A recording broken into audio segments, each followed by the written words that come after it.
Isa ang aktres at dancer na si Rochelle Pangilinan sa mga naging bisita sa programang Fast Talk with Boy Abunda nitong Biyernes, August 2, 2024. Doon ay ibinahagi niya ang tungkol sa pagsali niya sa mga dance contest noon. Matatanda ang unang nakilala si Rochelle bilang isang dancer at nagsimula ang kanyang career bilang parte ng isang girl group noon.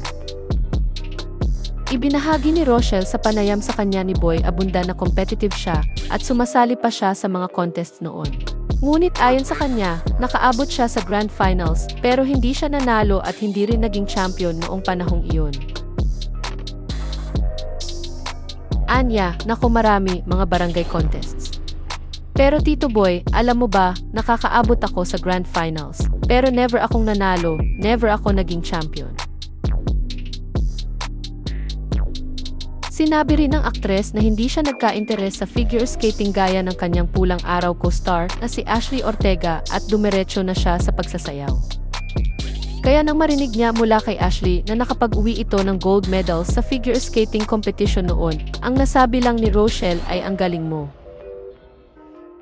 Ibinahagi rin ni Rochelle kung gaano kalaki ang napapanalunan niya sa mga contests.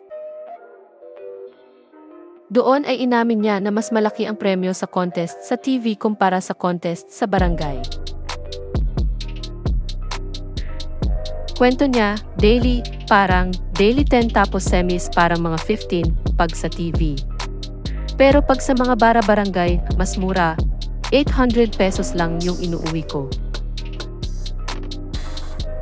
Tinanong din ng aktres kung ano ang ginagawa niya sa mga napanalunan niya sa mga contests. Sagot niya, pambaon ko, pinangtutulong ko sa magulang ko. Tapos nagbibigay din ako ng pamalengke kahit konti.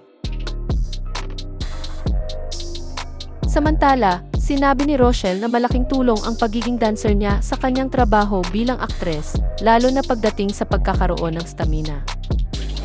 Dagdag pa niya, malaking tulong din ang pagsasayaw niya sa pagkakaroon ng tahiming habang umaarte.